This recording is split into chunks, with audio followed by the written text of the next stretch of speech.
নমস্কার, শুভ সকাল। আজ 4 ডিসেম্বর বৃহস্পতিবার। পঞ্জিকা অনুসারে আজ অঘ্রাণ শুক্লা চতুর্দশী তিথি। কর্কট, সিংহ ও কন্যা রাশির জাতকদের ভাগ্যে আজ কি আছে জেনে নিন।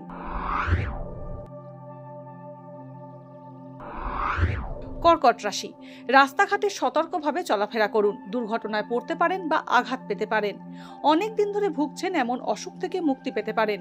জমি জায়গা বা সম্পত্তি সংক্রান্ত বিবাদে জড়াতে পারেন।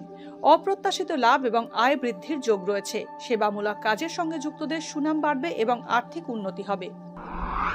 সিংহ রাশি, সর্দি, শ্লেষ্মা বা ঠান্ডা লাগা সমস্যায় কষ্ট পেতে পারেন। জ্ঞাতিরা আপনার সঙ্গে শত্রুতা করবেন। আপনজনের সঙ্গে মনোমালিন্য বা সাময়িক বিচ্ছেদ হতে পারে। কর্মক্ষেত্রে মর্যাদাহানি বা স্থান পরিবর্তন হতে পারে সিংহ রাশির জাতকদের।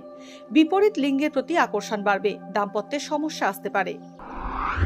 কন্যা রাশি, খারাপ খাবার খেয়ে শারীরিক সমস্যা হতে পারে কন্যা রাশির জাতকদের। অত্যধিক চিন্তায় আজ উৎকণ্ঠা বাড়বে। সমাজ বিরোধীরা আপনার সঙ্গে শত্রুতা করবে। শরীরে অস্ত্রের আঘাত পেতে পারেন। কর্মক্ষেত্রে সাফল্য পাবেন এবং এর ফলে মনে সন্তুষ্টি থাকবে। অংশীদারি বা যৌথ ব্যবসায় লাভবান হবেন।